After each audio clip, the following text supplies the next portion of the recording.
آخری سانس تک عقیدہ حق پہ استقامت نصیب فرمائے، موت کی ہچکی ہو زبان پہ ورد علی ولی اللہ جاری فرمائے، قبر کی پہلی رات ہو زیارت امیر نصیب فرمائے، قیامت کی صبح ہو شفاعت شبیر نصیب فرمائے، وارث کریم کے ظہور میں تاجیل فرمائے، دعائیں قبولیت تک پہنچائیں، سہارا درود کا لیں، بلند آواز سے صلوات پڑھے اللہ۔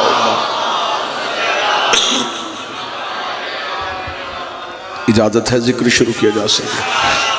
اللہ کا کام ہے دین بنانا، نبی کا کام ہے دین پہنچانا، اور امام کا کام ہے دین بچانا۔ دین اللہ بناتا ہے، پہنچاتا اس کا رسول ہے، بچاتا اس کا امام ہے۔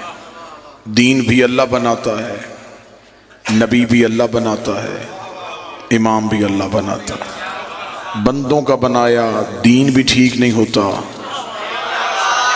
بندوں کا بنایا نبی بھی ٹھیک نہیں ہوتا، تو بندوں کا بنایا امام بھی ٹھیک نہیں ہوتا۔ بندوں کے بنائے دین میں بھی غلطی، بندوں کے بنائے نبی میں بھی غلطی، بندوں کے بنائے امام میں بھی غلطی۔ مذہب اسلام کے فرقوں میں سے ایک فرقہ نہیں بلکہ مذہب اسلام میں مذہب جعفریہ، اسلام ہی کو شیعہ کہتے ہیں، شیعہ ہی کو اسلام کہتے ہیں۔ میں اسے اسلام کا فرقہ نہیں کہوں گا، یہ مذہب ہے جو نبی کے دور سے زندہ تھا اور اب تک زندہ چلا رہا ہے۔ میں ملت تشیع کی ترجمانی کرتے ہوئے ببانگ دوحل منبر سے یہ اعلان کروں گا، مسجد سے لے کے خانہ کعبہ کے صحن تک ہم دیوار کعبہ پہ ہاتھ رکھ کے اعلان کرنے کے لیے تیار ہیں، ہم نے 12 مانے ہیں، بنائے نہیں ہیں۔ بادشاہ حسین عزت عطا فرمائے۔ ہم نے جنہیں مانا ہے، ہم نے انہیں مانا ہے، ہم نے انہیں بنایا نہیں۔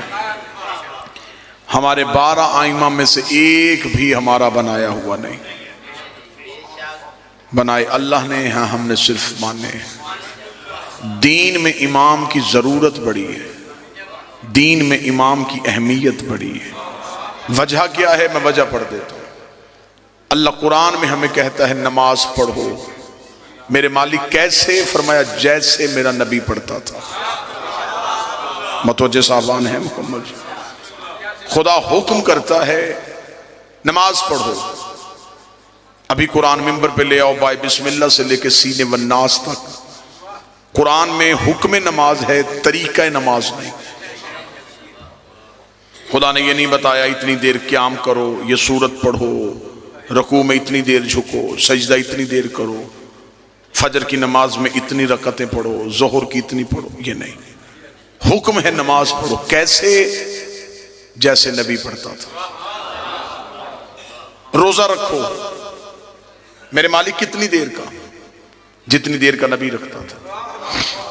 زکوٰۃ دو، میرے مالک کتنی؟ جتنی میرا نبی دیتا تھا۔ کعبے کے چکر کاٹو، طواف کرو، میرے مالک کتنی دفعہ چکر لگائیں؟ جتنے میرے نبی لگاتا تھا۔ خدا نے ہمیں پورے دین میں نبی کا محتاج کر دیا۔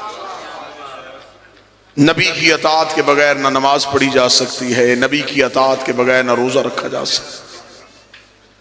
اب ہم بہت بعد میں آنے والے لوگ ہیں، ہمیں کون بتائے گا کہ نبی کیسے پڑھتے تھے؟ قرآن نے تو حکم دیا ہے۔ جب حدیث کی کتابوں میں آئے تو کسی امام نے کوئی حدیث لکھی، کسی نے کوئی حدیث لکھی، کسی نے کوئی حدیث لکھی۔ ہر ایک نے اپنے امام کے کہنے پہ نماز کا طریقہ بدل دیا۔ کسی نے یہاں ہاتھ رکھ لیے، کسی نے یہاں ہاتھ رکھ لیے، کسی نے یہاں ہاتھ رکھ لیے۔ یہ جھگڑا قرآن کا نہیں تھا، امام کا تھا۔ یہ لڑائی قرآن نے شروع نہیں کی، امام نے شروع کی ہے۔ یہاں ہاتھ باندھنے والا نیچے کرنے کو تیار نہیں، نیچے ہاتھ باندھنے والا اوپر کرنے کو تیار نہیں، کھولنے والا باندھنے کو تیار نہیں، باندھنے والا کھولنے کو تیار نہیں۔ ہر بندہ کہتا ہے میری نماز ٹھیک ہے، میری نماز ٹھیک ہے، میری نماز ٹھیک ہے۔ یہ لڑائیاں بعد میں کریں گے، نماز کس کی ٹھیک ہے پہلے یہ پتہ کرتے ہیں امام کس کا ٹھیک ہے۔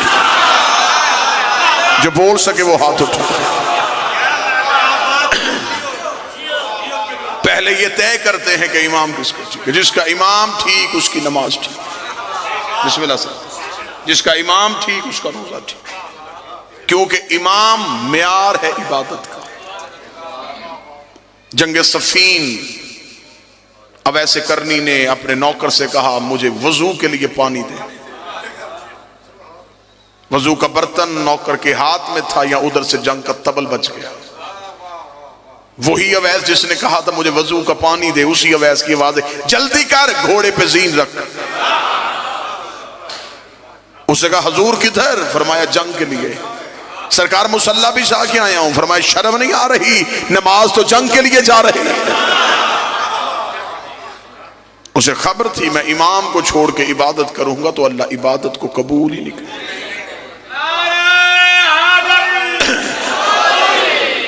جو نتیجہ دینا چاہتا ہوں وہ نتیجہ جیسے جیسے آپ توجہ کرتے جائیں گے نتیجہ قریب ہوتا جائے گا. اب یہ کون بتائے کہ نبی نماز کیسے پڑھتے تھے؟ مذہب اسلام کے مختلف فرقے، ہر فرقے کا ایک ایک امام. جھگڑا ختم ہو سکتا ہے، لڑائی بہت آسانی سے ختم ہو سکتی ہے. جس نے جو امام لے کے آنا ہے ہم ماننے کے لیے تیار ہیں، لیکن کوئی اپنا امام نام سامنے رکھ کے بتائے کہ کیا اس کے امام نے نبی کو نماز پڑھتے دیکھا ہے؟ کیا اسے نبی کو نماز پڑھتے دیکھا؟ لیکن جب ہم نے ان آئمہ کی ہسٹری پڑھی تو کوئی 70 سال بعد آیا، کوئی 80 سال بعد آیا، کوئی 95 سال بعد آیا، ایک سب سے آخر میں جو ہے وہ 125 سال بعد آیا. انہیں کیسے پتا تھا کہ نبی کیسے پڑھتے تھے؟ اب اس کا مطلب ہے مذہب اسلام کے جتنے فرقے ہیں انہوں نے جن اماموں سے پوچھا ان اماموں نے مصطفیٰ کو دیکھا نہیں، انہوں نے مصطفیٰ سے مذہب کو سنا اور سن کے آگے بتایا. اب ہم سے پوچھو کہ ہم شیعہ ہاتھ کھول کے نماز پڑھتے ہیں، ہم شیعہ روزے کا وقت ایسا کیوں رکھتے ہیں؟ ہم سے پوچھو کہ ہم نے دین کہاں سے لیا ہے؟ عزت قرآن کی قسم ہے ہم نے کسی سے سن کے نہیں لیا. رسول سجدے میں ہوتے تھے، یہ پشت پہ ہوتے تھے. رسول بازار میں ہوتے تھے، یہ کاندھوں پہ ہوتے. اہل بیت وہ ہیں جنہوں نے نبی کو تنہا نہیں چھوڑا. صحابی دین مکمل دے نہیں سکتا کیونکہ صحابی گھر کے اندر نہیں جا سکتا. نبی کی بیویوں سے دین پوچھ نہیں سکتے اس لیے کہ وہ گھر سے باہر نہیں آ رہے. پیچھے ایک ہی اہل بیت بچتے ہیں، نبی گھر میں تو یہ گھر میں، نبی بازار میں تو یہ بازار. پہلا نتیجہ آسان ہو گیا، دوسرا اس سے بھی آسان ہو جائے گا اگر توجہ یوں ہی رہی. دوسری چیز ہے جس سے دین پوچھا جائے اس کا معصوم ہونا ضروری ہے. دین ہمیشہ معصوم بتاتا ہے. معصوم کے علاوہ دین پوچھیں گے تو دین میں غلطی ہو جائے گی، غلطی ہو جائے گی تو دین غلط ہو جائے گا. جب دین غلط ہو جائے گا تو پھر نماز، روزہ، زکوٰۃ، عبادات ساری کی ساری غلط ہو جائے گی. بسم اللہ. اب دین کس سے پوچھنا ہے؟ معصوم سے. عزت صحابہ کے بل پاس کرواؤ، ناموس صحابہ کے نام پہ لوگوں کی گردنیں کاٹو یا گھر چلاؤ. کوئی مولوی میری آنکھوں میں آنکھیں ڈال کے بتائے صحابہ کی عزت ہے، اطاعت نہیں ہے. عزت ہے، اطاعت نہیں. اطاعت کیوں نہیں؟ اطاعت ہے معصوم کی. صحابی معصوم نہیں. دین ہمیں لینا ہے معصوم سے. ہمیں جانا پڑے گا معصوم کے دروازے پہ، کیونکہ غیر معصوم کی بات میں غلطی ہو سکتی ہے، معصوم کی بات میں غلطی نہیں ہو سکتی. میں تقریر کروں، تقریر کرنے کے بعد کہوں کہ میرا مجمع جو میں نے تقریر کی ہے مجھے سنائے، تو میری تقریر میں اور آپ کی بتائی ہوئی بات میں فرق آ جائے گا. آپ مجلس سن کے باہر جائیں گے، آپ پورے چکوال میں پھیل جائیں. لوگ پوچھے کدھر تھے؟ پدراڑ تھے. کیوں؟ مجلس تھی. کس نے پڑھا؟ ایک خطیب آیا تھا. کیا پڑھا؟ میری تقریر آپ نے اپنے انداز میں سنائی. تقریر ایک تھی، باہر نکل کے 500 حصوں میں تقسیم ہو. قصور میرا نہیں، جتنے راوی بدلتے گئے. تو بیٹھا ہے تو نتیجہ تو قریب ہے. جتنے راوی بدلتے گئے اتنی تقریر بدلتی. کسی نے کہا مجھے 24 نومبر کی آصف علوی کی پدرہاڑ میں کی ہوئی مکمل تقریر چاہیے. اس سارے مجمع میں سے ایک ایک بندے کے گھر جائیں، کہیں سے پوری تقریر نہیں ملیں گی. ایسا ہے یہ؟ کوئی ایک جملہ بتائے گا، کوئی دوسرا جملہ بتائے گا، کوئی موضوع بتائے گا، کوئی لفظ بتائے گا. تقریر میری تھی، سنی اس مجمع نے. 5 منٹ بعد یہ مجمع بھول گیا. 2019 جدید ترین دور، سائنس بالکل ترقیوں کے عروج پہ، انسان دنیا ہتھیلی پہ لے کے پھر رہا ہے۔ اتنی ترقیوں کے باوجود میری 40 منٹ کی تقریر اتنے پڑھے لکھے بندے فوراً بھول گئے، نبی کی 23 سال کی تبلیغ چند دن پہلے بدھ چھوڑنے والے بندوں کو یاد کیسے ہو سکتی؟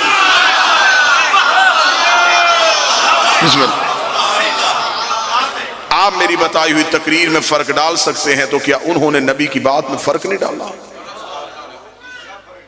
آپ میری تقریر میں فرق ڈالیں گے تو کوئی مسئلہ نہیں بنے گا، لیکن جب انہوں نے نبی کی بات میں فرق ڈالا تو اس فرق نے فرقہ بنا دیا۔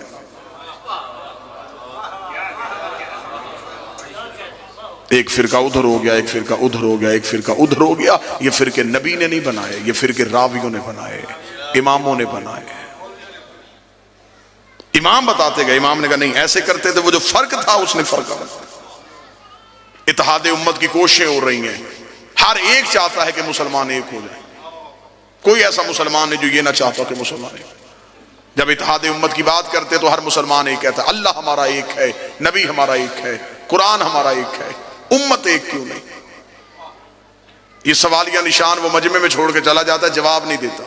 جواب میں دیتا ہوں، اللہ ہمارا ایک ہے، نبی ہمارا ایک ہے، قرآن ہمارا ایک ہے، ہم ایک اس لیے نہیں کہ ہمارا امام ایک نہیں۔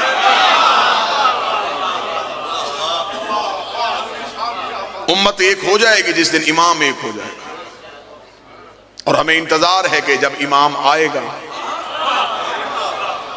پھر ہر ایک کو اسی کے قدموں میں آنا پڑے گا، اور اس دن دین بالکل صحیح ہو جائے گا جب امام ایک ہو جائے گا۔ جھگڑا امت کا نہیں ہے، جھگڑا اماموں کا ہے۔ بات سمجھ آ رہی ہے نا سر؟ اب میری 40 منٹ کی تقریر بندے بھول سکتے ہیں، لیکن جو مجلس میں ویڈیو کیمرہ لگا ہے یہ نہیں بھولے گا۔ آپ کے پاس حافظہ ہے، اس کے پاس صلاحیت ہے۔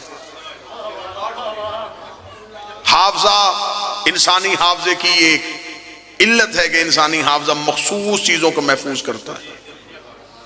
آپ ابھی میری بات سن رہے ہیں، وہ لفظ محفوظ ہوا، اگلا لفظ آیا اس نے اس لفظ کو آگے کر دیا، اس سے اگلا لفظ آیا اس نے اسے آگے کر دیا۔ یہ انسانی حافظے کی کیفیت ہے۔ مخصوص چیز تھوڑے دیر کے لیے انسان کے دماغ میں سٹور رہ سکتی ہے، ورنہ نہیں رہے گی۔ حافظے میں صلاحیت نہیں تھی، کیمرے میں صلاحیت تھی۔ یہ میری بات کو محفوظ کر رہا ہے، محفوظ کر کے اس نے رکھ لیا۔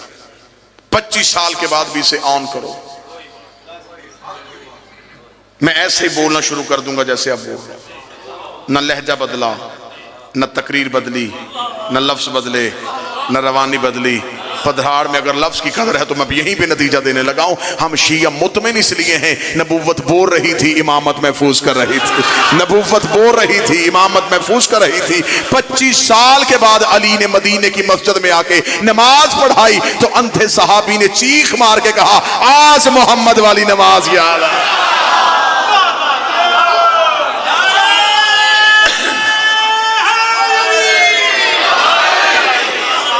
آج ہمیں نماز مصطفیٰ یاد آ گئی، آج ہمیں محمد کی نماز یاد آئی۔ کیوں؟ اس لیے کہ امامت میں غلطی نہیں تھی۔ زمیندار ذمہ دار زیرک چہرے میرے سامنے تشریف فرما ہے، خلافت والوں کے گھر میں لڑائی دکھا سکتا ہوں، امامت والوں کے گھر لڑائی نہیں۔ میں باپ بیٹوں کے ہاتھوں قتل دکھا سکتا ہوں، خلافت والوں کے گھر۔ حکومت کے لیے بھائی کا خون کرنا دکھا سکتا ہوں، لیکن خلافت والوں کے گھر حکومت کا لالچ تھا نا، تخت کا لالچ تھا۔ امامت والوں کے گھر یہ لڑائی نہیں۔ جاؤ جا کے شیعہ مذہب کی ساری تاریخیں چھان مارو، کسی امام کے 18 بھی بیٹے تھے، امام کے جانے کے بعد امامت پہ لڑائی نہیں ہوئی۔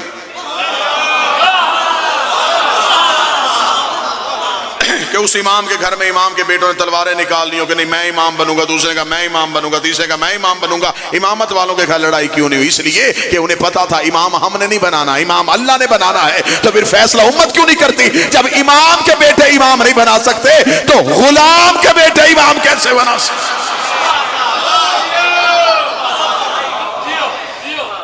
امام چننا ہمارا کام نہیں، بنانا اللہ کا کام ہے، ہمارا کام صرف ماننا ہے۔ بادشاہ حسین ہم نے نبی کے بعد یہ نہیں دیکھا کہ تخت کس کے پاس ہے، ہم نے یہ نہیں دیکھا تاج کس کے پاس ہے، ہم نے یہ دیکھا ممبر پہ کون ہے۔